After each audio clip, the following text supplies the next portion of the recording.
कहते हैं बच्चे हमारे देश का भविष्य होते हैं, लेकिन क्या हम अपने देश में उन बच्चों को एक बेहतर वातावरण भी नहीं दे सकते?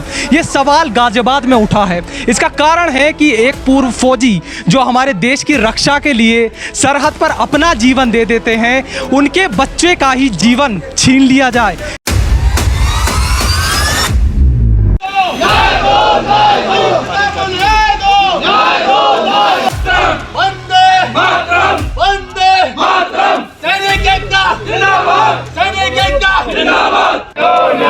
फौजी परिवार को न्याय दो, आयुष के कातिलों को फांसी दो। 28 तारीख को दही लेने के लिए वाइफ ने नीचे भेजा था गली में। जब वो 20 मिनट तक नहीं आया तो वाइफ ने कॉल किया, किसी अनजान व्यक्ति ने उठाया और बोला ये मरा हुआ नंदग्राम पे पड़ा है। 450 मीटर पे भी हेलमेट लगा हुआ है, 200 मीटर घटना से पहले भी हेलमेट लगा हुआ है सर। पर यहाँ से मुड़ के आया है इतनी देर में मेरे बच्चे को, जहाँ सीसीटीवी नहीं है वहीं पे ला करके मार दिया गया है सर। 6 महीने में तो उन्होंने मुश्किल से FIR ली है, वो भी सड़क दुर्घटना में ली है, जबकि ये क्लियर कट हत्या का मामला है। मैं नहीं कह रहा सर, देखो ये आदरणीय अठावले सर हैं, सामाजिक न्याय मंत्री, उन्होंने CBI की जांच की मांग की है। मान लो अगर एक फौजी बंदा बॉर्डर पे ड्यूटी करता है, ना वो कोई जात देखता है ना वो धर्म देखता है, वो अपना तन मन धन से काम करता है, तो आज प्रशासन इनके बच्चे को न्याय क्यों नहीं दिला पा रहा है? एक तरफ तो सरकार पूर्व सैनिकों के लिए तिरंगा यात्रा निकालती है, जगह जगह बोलते हैं कि ये जितने भी टोल बूथ है वहाँ खड़े होकर सलूट मारा जाएगा, लेकिन जब एक पूर्व सैनिक साथी परेशान होता है तो उसको न्याय नहीं मिलता। आखिर क्यों? देखिए, पूरे भारत में इस तरीके से जो अत्याचार हो रहा है ये बहुत ही निंदनीय है। और 6 महीने हो गए, अभी तक 6 महीने के अंदर FIR भी उन्होंने की है, और FIR के बाद भी अगर गिरफ्तार नहीं होते हैं तो इससे ज़्यादा इस सरकार के लिए शर्मनाक क्या चीज़ हो सकती है? ये वोट किस लिए दी जाती है सरकार को? सरकार को वोट इसलिए दी जाती है जब एक सैनिक देश के लिए अपना सब कुछ कुर्बान कर देता है। तो आज जब एक सैनिक को जरूरत पड़ रही है, एक पूर्व सैनिक को जरूरत पड़ रही है, पूरा समाज उसके साथ खड़ा है, लेकिन देश का प्रशासन काम नहीं कर रहा उसके लिए। आखिर ऐसा क्यों हो रहा है? कहते हैं बच्चे हमारे देश का भविष्य होते हैं, लेकिन क्या हम अपने देश में उन बच्चों को एक बेहतर वातावरण भी नहीं दे सकते? ये सवाल गाजियाबाद में उठा है। इसका कारण है कि एक पूर्व फौजी जो हमारे देश की रक्षा के लिए सरहद पर अपना जीवन दे देते हैं, उनके बच्चे का ही जीवन छीन लिया जाए। क्या ये पूरा मामला है, क्या ये पूरा घटनाक्रम है, ये आपके सामने हम रखेंगे। क्या नाम है सर आपका? सर मेरा नाम खजान सिंह है, मैं एयरफोर्स से रिटायर्ड फौजी हूँ सर। सर खजान जी, आपसे हम पहले ये जानना चाहेंगे कि ये जो पूरा मामला है ये क्या मामला है? सर मेरा बेटा था आयुष प्रताप सिंह, IIT एस्पिरेंट था, चीफ जस्टिस ऑफ इंडिया से अवार्डी था। 28 तारीख को दही लेने के लिए वाइफ ने नीचे भेजा था गली में। ये कब की बात है सर? 28 दिसंबर 2025 की सर। जब वो 20 मिनट तक नहीं आया तो वाइफ ने कॉल किया, किसी अनजान व्यक्ति ने उठाया और बोला ये मरा हुआ नंदग्राम पे पड़ा है। तो हमने कहा मरा हुआ पड़ा है? कि हाँ मरा हुआ पड़ा है। मैंने कहा बेहोश है, नहीं मरा हुआ पड़ा है, हम इसको हॉस्पिटल लेके जा रहे हैं, आप हॉस्पिटल आ जाओ। सर जब हम हॉस्पिटल गए तो वो मोर्चरी में मरा हुआ पड़ा था। तो खजान जी, जब आपको ये पता चला होगा कि आपका बेटा अब नहीं रहा, पहले तो हम उसकी उम्र समझना चाहेंगे, क्या उम्र? वो मात्र 18 साल का था, 18 साल पूरे किया था। जैसा आपने बताया वो IIT एस्पिरेंट था, तो एक बात ये भी मानी जाती है काफ़ी बच्चे जो स्मार्ट होते हैं, इंटेलिजेंट होते हैं, काफ़ी वो IIT की तैयारी करते हैं, उसे उत्तीर्ण करते हैं। चीफ जस्टिस ऑफ इंडिया से अवार्डी था ये बच्चा है, ये चीफ जस्टिस ऑफ इंडिया है। यूपी के मंत्री आदरणीय असीम अरुण जी और कई मंत्रियों से अवार्डी था। वो टॉपर और होनहार बच्चा था सर। ये जो घटनाक्रम रहा, आपको किसी पर इसके लिए शक है या आपको क्या लगता है, क्या कारण है? पूरा बताता हूँ। मेरा बच्चा घर से निकला है सर, 100 मीटर पे भी हेलमेट लगा हुआ है, 250 मीटर पे भी हेलमेट लगा हुआ है सर, 450 मीटर पे भी हेलमेट लगा हुआ है, 200 मीटर घटना से पहले भी हेलमेट लगा हुआ है सर। पर यहाँ से मुड़ के आया है इतनी देर में मेरे बच्चे को, जहाँ CCTV नहीं है वहीं पे ला करके मार दिया गया है, और मार के अधमरा करके बाइक पे आगे भेजा है।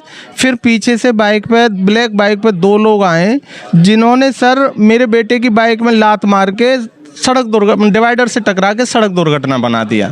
सर मुझे विश्वास नहीं हुआ, क्योंकि मेरा बच्चा कभी जाता नहीं था सर। देखो ये गले पे उसके हेलमेट खींचा गया है, निशान है, गला दबाया गया है, और सर गले से नीचे कोई निशान नहीं है, जबकि वो घटना से 200 मीटर पहले भी हेलमेट पहन के जा रहा है। सारी चोट सिर में है, नाक की हड्डी पूरी चूर चूर निकली है। फिर मैं डॉक्टर साहब के पास गया तो उन्होंने कहा कि इसको बुरी तरह हिट किया गया है, जिसके कारण इसकी हड्डी चूर चूर हो गई, इसकी सांस नहीं आई और ये मर गया।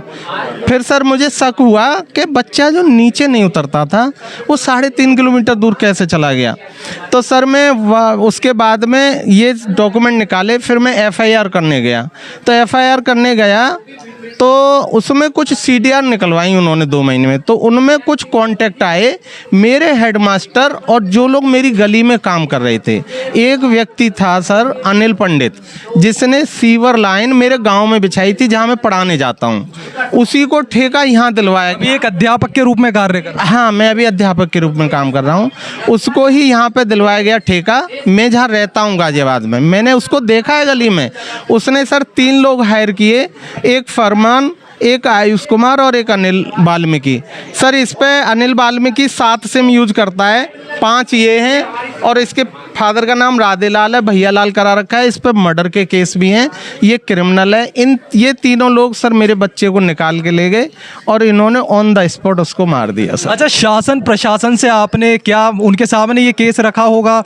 आपका जब पक्ष उन्होंने सुना तो उनकी क्या प्रक्रिया थी इस सबकी? सर 6 महीने में तो उन्होंने मुश्किल से एफआईआर ली है, वो भी सड़क दुर्घटना में ली है, जबकि ये क्लियर कट हत्या का मामला है। मैं नहीं कह रहा सर, देखो ये आदरणीय अठावले सर हैं, सामाजिक न्याय मंत्री, उन्होंने सीबीआई की जांच की मांग की है। यहाँ के सांसद हैं अतुल गर्ग जी, उन्होंने सीबीआई की जांच की मांग की है सर।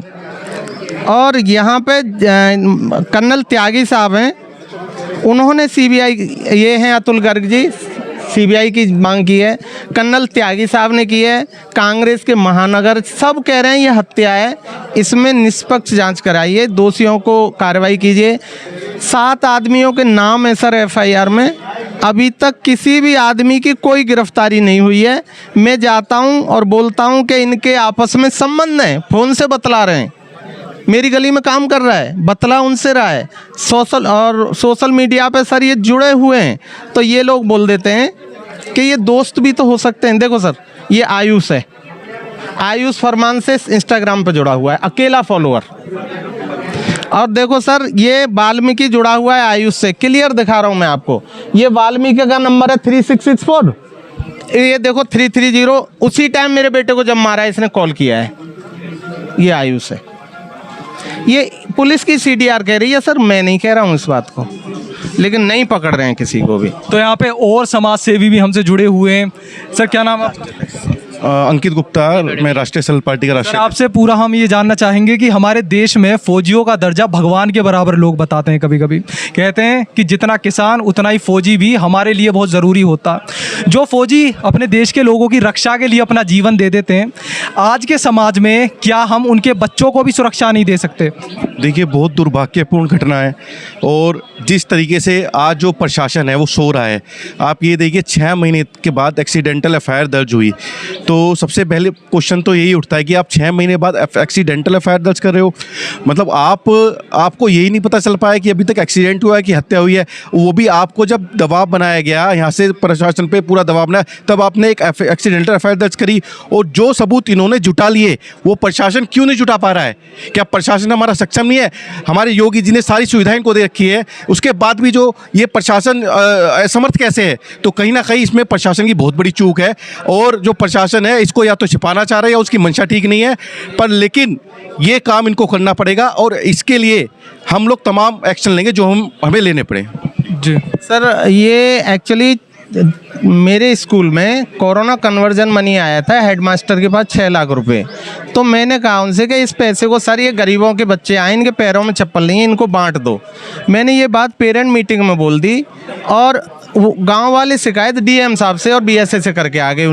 उनका ट्रांसफ़र उठा करके उस गांव से दूसरे गांव में कर दिया। वो उसी गांव के रहने वाले थे, इस बात से वो बेहद चिढ़ गए और उन्होंने बदले में मेरे बेटे को मरवा दिया। जयप्रकाश शर्मा नाम है उनका, और उनके बेटे का नाम वैभव शर्मा है।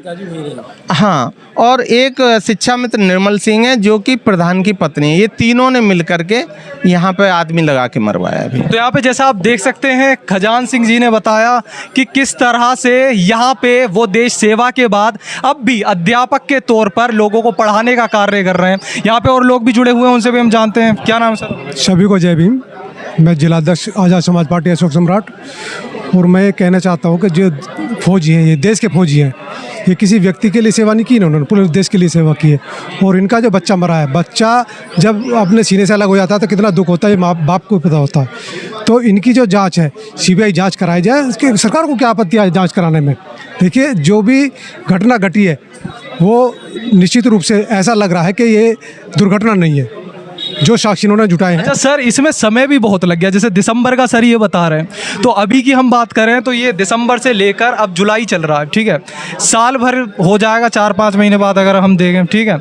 तो आपको क्या लगता है कि ये जो पूरी प्रतिक्रिया यहाँ पे हम देख पा रहे हैं, कांग्रेस के लोग लिख कर दे रहे हैं, जो सत्ताधारी पार्टी है वो लोग भी लिख कर दे रहे हैं, अगर पॉलिटिकली लोग एक होकर इनका समर्थन कर रहे हैं तो आपको कहाँ कमी लग रही है? देखिए, दरअसल सरकार की मंशा खराब है, वो किसी पीड़ित को न्याय दिलाना नहीं चाहते, ठीक है। और मैं आपको बता दूं, अगर इनको यहाँ न्याय नहीं मिला तो भीम आर्मी आज़ाद समाज पार्टी पूरे देश में इनके न्याय दिलाने के लिए प्रदर्शन करेंगे।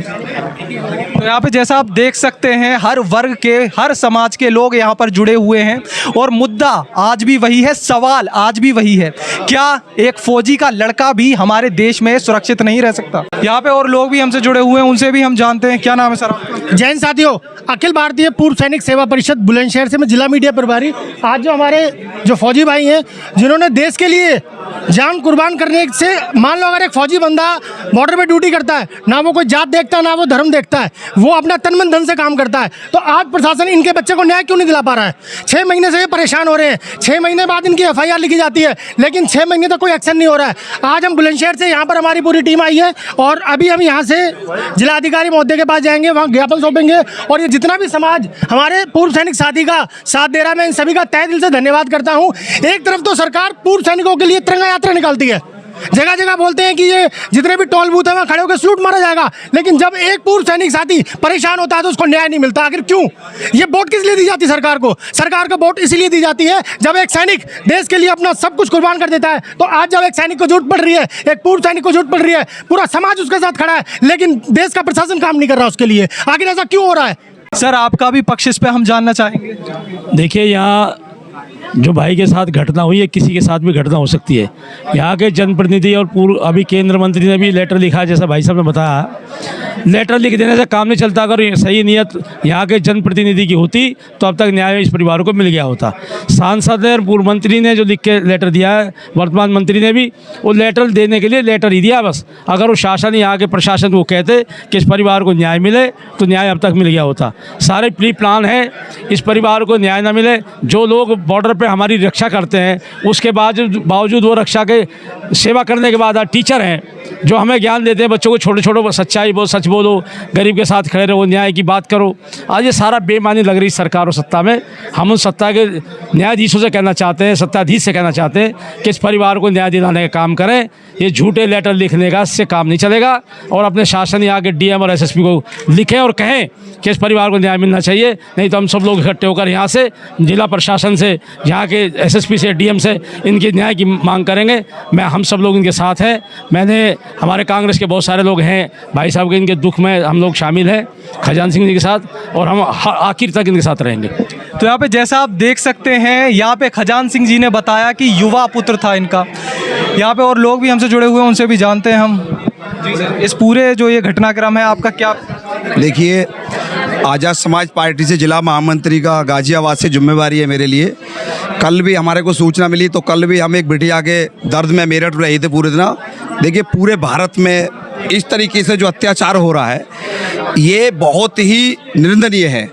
और 6 महीने हो गए अभी तक, 6 महीने के अंदर FIR भी उन्होंने की है और FIR के बाद भी अगर गिरफ्तार नहीं होते हैं तो इससे ज़्यादा इस सरकार के लिए शर्मनाक क्या चीज़ हो सकती है, जो कि देश के लिए रक्षा करती है, देश के लिए सैनिक। हम अगर रात में यहाँ सोते हैं तो हमारे देश के जितने भी फौजी होते हैं वो वहाँ पर ड्यूटी करते हैं, हम इसलिए यहाँ पर चैन से सोते हैं। चाहे कोई मंत्री का लड़का हो, चाहे कोई प्रधानमंत्री का लड़का हो, उसका कोई भी यहाँ बेटा ड्यूटी करने नहीं जाता। ये देश सब किसान के बच्चे हैं या किसान के सब मजदूरों के वहाँ पर ड्यूटी करते हैं, जिसकी वजह से हम यहाँ पर सुख चैन की नींद इनको सौंप आते हैं, और उन्हीं के साथ में अगर अन्याय होगा तो इससे ज़्यादा दुर्भाग्यपूर्ण की कोई बात नहीं होगी। इसलिए सरकार को ये जागना होगा, और ज़्यादा दिन नहीं है ये आज़ाद समाज पार्टी जाग चुकी है, भीम आर्मी पार्टी जाग चुकी है, जिसके लिए एक जागरूकता अभियान हमारा चालू होने वाला है हमारा। और हमने पूरे देश में ये फैला रखा है कि कहीं पे भी कोई भी अगर दुर्घटना होती है इस देश में, किसी बच्ची का बलात्कार हो, कोई बच्ची तेल छिड़क के जला दी जाती है, कोई लड़के को गाड़ी से खींच के मोटरसाइकिल से मार दिया जाता है और उसके लिए केस लिखता है उसका कि एक्सीडेंट हो गया। अगर एक्सीडेंट होता, पूरी कॉल रिकॉर्ड है, पूरे वीडियो कॉल रिकॉर्ड है, उसके बाद भी प्रशासन नहीं सुन रहा है। इससे ज़्यादा बड़ी कोई भी इस देश में शर्मनाक चीज़ है ही नहीं, बिल्कुल भी। इतना अत्याचार, इतना दुर्भाग्यपूर्ण हो चुका है भारत में कि इससे ज़्यादा बड़ी कोई भी इस देश में बेइज्जती का कोई काम नहीं हो सकता कि अगर किसी के गरीब के लिए, किसी अमीर के लिए न्याय गरीब आदमी के लिए मिल ही नहीं रहा है बिल्कुल भी। तो मेरा तो प्रशासन से ये कहना होगा कि आने वाले टाइम के लिए जो पूरे हमारे फौजी, रिटायर फौजी हैं, यहाँ पे कर्नल भी रहे हैं, और जितने भी लोग हैं हमारे, सब मेरे से तो सब सीनियर ही लोग हैं। मेरा तो ये आपसे अनुरोध होगा कि जिला प्रशासन के लिए, कप्तान साहब के लिए इसमें तुरंत संज्ञान लेना चाहिए, और FIR करके जिन लोगों ने ये काम किया है, जिन लोगों ने ये दुर्घटना की है, उनके लिए तुरंत ही सख्त जेल भेजकर काम करें और उनको तुरंत ही सजा दिलवाने का काम करें। यहाँ कांग्रेस जिला अध्यक्ष सतीश शर्मा जी भी हमसे जुड़े हुए हैं, उनसे भी हम जानते हैं जो ये पूरा घटनाक्रम है इसके बारे में उनकी क्या प्रतिक्रिया। देखिए, जिन्होंने देश की सीमाओं पर खजान सिंह जी ने काम किया, देश की सीमाओं की हिफाजत के लिए काम किया, बड़ा दुर्भाग्य की बात है कि आज उन्हें अपने बेटे आयुष के न्याय के लिए सड़कों पर इस तरीके से संघर्ष करना पड़ रहा है। जो उन्होंने बताया, अब से लगभग 6 माह पूर्व उनके इकलौते बेटे के साथ ये घटना हुई, जिसे दुर्घटना का रूप दिया गया, लेकिन उनका कहना कि ये हत्या की गई है, हत्या को दुर्घटना बता करके केस पे लिपापोती की गई है। तो शासन प्रशासन से हम लोगों का कहना है कि उस सैनिक को, जिसने सीमाओं की रक्षा में अपना जीवन बिताया है, उन्हें न्याय दें, दूध का दूध, पानी का पानी करें, और जो लोग इसमें दोषी हैं उनको सख्त से सख्त सजा दें। तो यहाँ पे जैसा आप देख सकते हैं, खजान सिंह जी के साथ चाहे आज़ाद समाज पार्टी के कार्यकर्ता हों, कांग्रेस के कार्यकर्ता हों, सब एकजुट होकर इनके साथ यहाँ पर खड़े हुए हैं। प्रश्न आज भी ये है कि एक युवा जो बहुत सी संभावनाएं अपने साथ लेकर आता है, एक बेहतर कल बनाने के लिए समाज का, देश का ज़रूरत होती है एक युवा की। ऐसे युवा भी अगर हमारे देश में सुरक्षित नहीं है तो प्रश्न चिन्ह खड़ा होता है। कैमरा के उस तरफ है हमारे साथी शिवा आज़ाद, मैं ठाकुर शिवम सिंह आपके साथ। शुक्रिया।